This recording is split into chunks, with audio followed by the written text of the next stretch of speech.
We're learning more about the shooting inside a California synagogue this weekend that killed one person and injured three.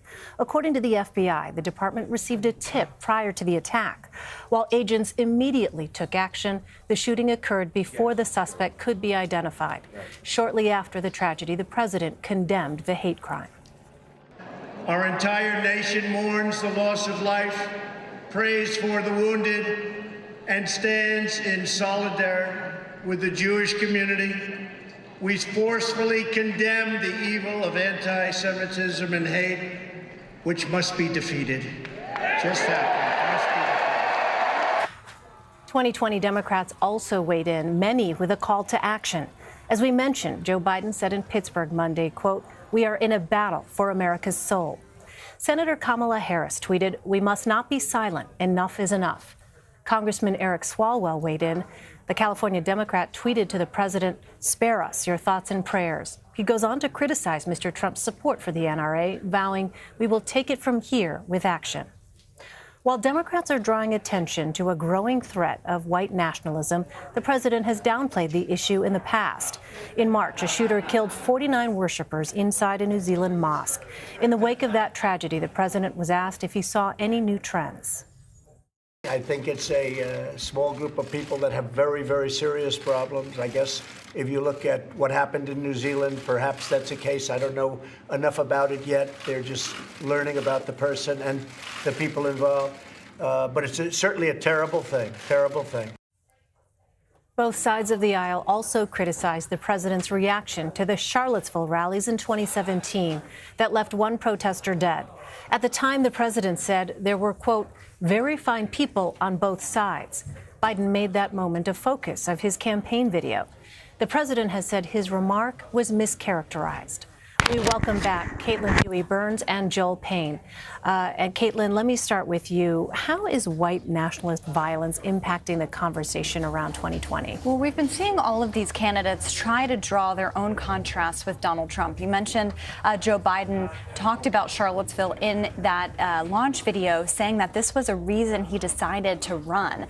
He's calling his campaign kind of the search for some moral clarity here and getting the nation back to that kind of point. But you're also seeing candidates talk a lot about the president's immigration policies, talk about things like the Muslim ban, and try to remind voters a lot of the controversies that happened early on in the presidency of Donald Trump, to draw that contrast and ask voters kind of what kind of nation they want.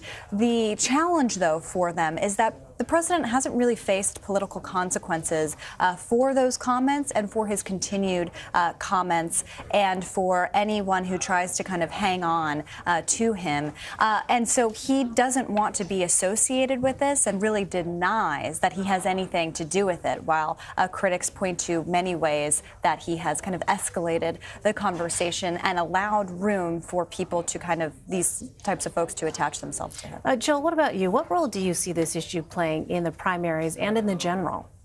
Well, I think a big role. One, from a primary perspective, look, it's certainly going to rally an increasingly diverse, Democratic primary electorate.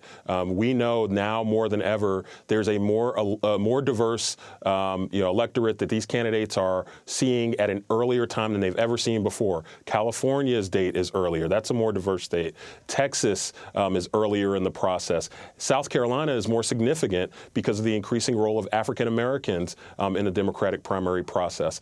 And base Democratic primary voters are driven to the polls by this stuff. Also, I think from the general election standpoint, part of the reason why Biden led with this in his video is because trying to get moderates and independents to get worked up about what they saw. I think Biden sees that part of his strategy here, I've said, kind of running up the middle, bringing together mainstream progressives, getting those never Trumpers who are disaffected to potentially come over. That's the plan for somebody like Joe Biden. And playing into fears and anxieties around this type of an issue is certainly at the core of that strategy. I mean, how feasible, though, realistically, do you think that is, Joel, trying to run up the middle in that way and sort of have that universal appeal to bring in the very different sort of factions within the Democratic Party? That is a wise question to ask, Elaine, because I worked on Hillary Clinton's campaign in 2016, and I heard it ringing in my ear from people, a lot of Republicans, by the way, a lot of the same Republicans who I hear saying, nominate Joe Biden. That's the only way you're going to get Republicans who are disaffected by Trump to vote for Democrats. Hillary Clinton ran a fairly moderate campaign by many people's standards, and those Republicans who said they were going to come over did not. Remember, 54% of white women still voted for Donald Trump, despite all of the controversy surrounding his behavior and some of his words. So I don't know if Democrats can necessarily count on that, but again, it's certainly a bet that Biden is making. We'll see if it pays off, but that's a wise question to ask, Elaine. All right. Well, I want to talk about, thank you very much, Joel. I just thought of it myself. All right. I want to talk about some other 2020 headlines from this weekend. President Trump's campaign manager says he intends to expand the map this election. In an interview that aired on Face the Nation with Margaret Brennan Sunday, Brad Parscale named the blue states he believes are in play to flip red. Where are you most focused? What well, there's some key states. I mean, look, I think the president expanded and changed the map. Obviously, we have to go back and win Michigan again, Pennsylvania, Wisconsin. We plan on also being in Minnesota very soon. I think New Mexico is in play in 2020. I think New Hampshire. I think we continue to grow the map. I think Nevada, even Colorado. And so those are states we did not win in 2016 that I think are open for 2020. All right, so Joel, should Democrats be concerned with this kind of confidence by the Trump campaign? He sounded like Howard Dean there running through the electoral map. One state that I'm surprised he didn't mention is Virginia, and here's why. Elaine, you and I have had conversations before about, all of the tumult in the Democratic Party in Virginia, the Ralph Northam issue and the Justin Fairfax issue. And I'd be surprised if that didn't have some sort of a down ballot impact when Democrats are, running in 2020. And obviously that might impact the presidential, whether or not that stain from that, could be a state that might, that's essentially turned blue, has gone from purple to blue in recent cycles. I wonder if that becomes a purple state again in the minds of Republicans. I wonder if that's a little strategy on behalf of Brad there by not mentioning it. I disagree with some of the other states, places like Colorado, New Mexico, Nevada. The rise in Latino populations in those states, given this president's policies around immigration, make those states, do not contest from the president, in my opinion.